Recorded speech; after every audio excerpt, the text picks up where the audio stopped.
Ashama jaalatamtootaa fi kabajamtoota maatii Gullalleewwut oduu guyyaa har'aa qabannee dhufnee jirra.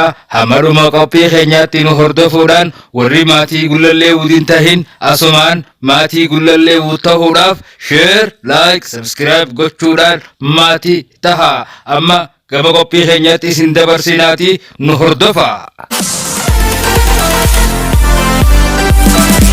Oduu injifannoo gooticha waraana bilisummaa Oromoo Deesambar 20 bara 2021 irree fi gaachanni uummata Oromoo WBOn zoonii kibbaa Cibirraan 30 booroo tarkaanfii humna yartuu diinaa irratti fudhate hedduu haleeluun barbadeessee jira. Hororee daaressuudhaan injifannoo boonsaa galmeessee jira. Irree fi gaachanni uummata Oromoo WBOn jajjabeen diinaaf yaaddoo abdii fi gaachanni uummata Oromoo gootichi urjii lolaa godina Gujii Bahaa magaalaa Nageellee Booranaa irratti tarkaanfii haleellaa cimaa fudhateen iddoo addaa keellaa Doolloo jedhamutti diina irraa nama 7 ol ajjeesuun adabee jira.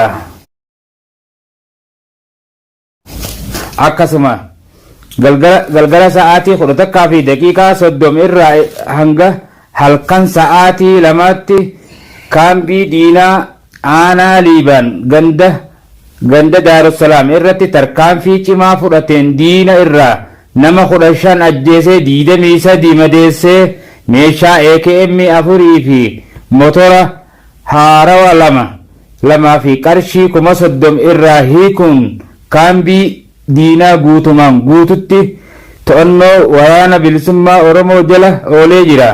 Injifannoo boonsaa galmeessisee jira. Akkasuma nama tokkos qawwee fi hidhannoo guutuu wajjiin fayyetti harkaan booji'ee jira. Lolli hanga bilisummaatti kan itti fufu tahuu WBOn ifoomsee jira.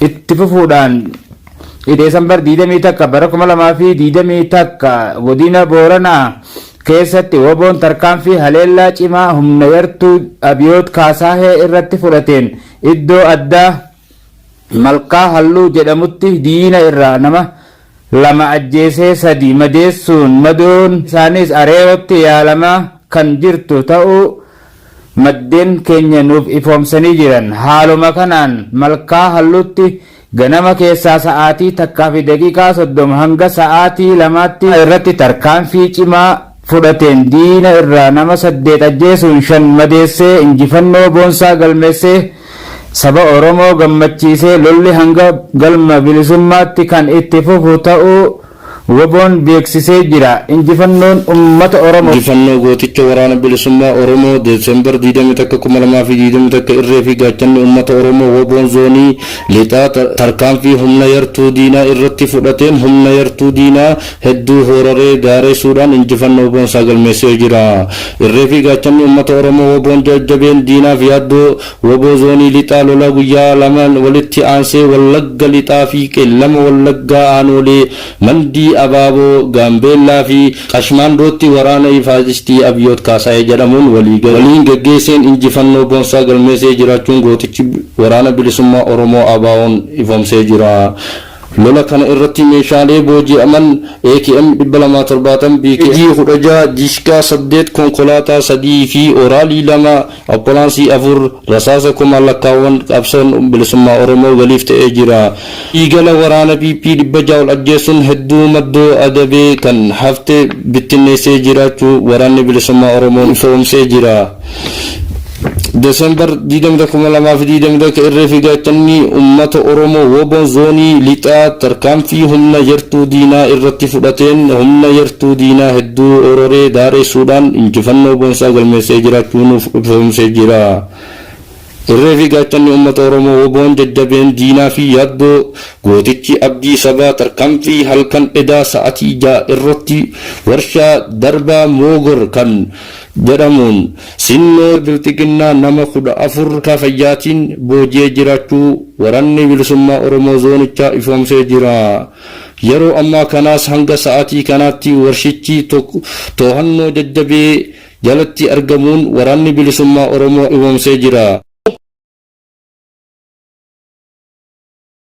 Itti fufuudhaan irree fi gaachanni uummata Oromoo WBOn zoonii bahaa tarkaanfii humna yartuu diinaa irratti fudhateen humna yartuu diinaa hedduu hororee daaressuudhaan injifannoo boonsaa galmeessee jira. Irree fi gaachanni uummata Oromoo WBOn jajjabeen diinaaf yaaddoo baha Oromiyaa Harargee keessatti socho'u guyyaa kaleessaa Deesembar 20 galgala sa'aatii 6 irratti galgala sa'aatii 6 irraa eegalee hanga ganama sa'aatii 12tti baha Oromiyaa ona dirree dhawaa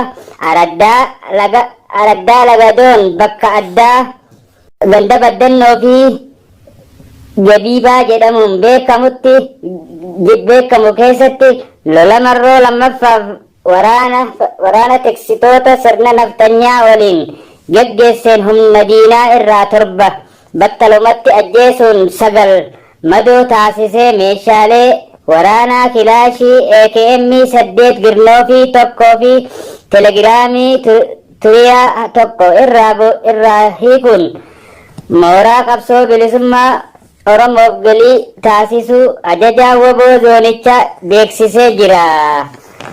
Itti fufuun gootichi Abdii Sabaa waraanni bilisummaa Oromoo zoonii bahaa Cibirraan Elemoo Qilxuu guyyaa har'aa muddee 21 bara 2021 baadiyyaa ona dirree dhawaa iddoo laga godaa jedhamu keessatti tarkaanfii laalessaa loltoota biltiginnaa irratti fudhateen weerartuu konkolaataa ooraalii 7 dhabama taasisee jira.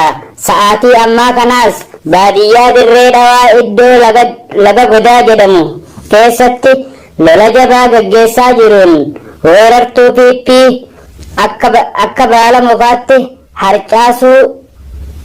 harcaasuu irratti argama. Hordoftoota keenya balballoomina oduu kana kan isinii dabraa jiru Gullallee Wuud irraa. Gullallee Wuud share like subscribe godhuudhaan nu hordofaa.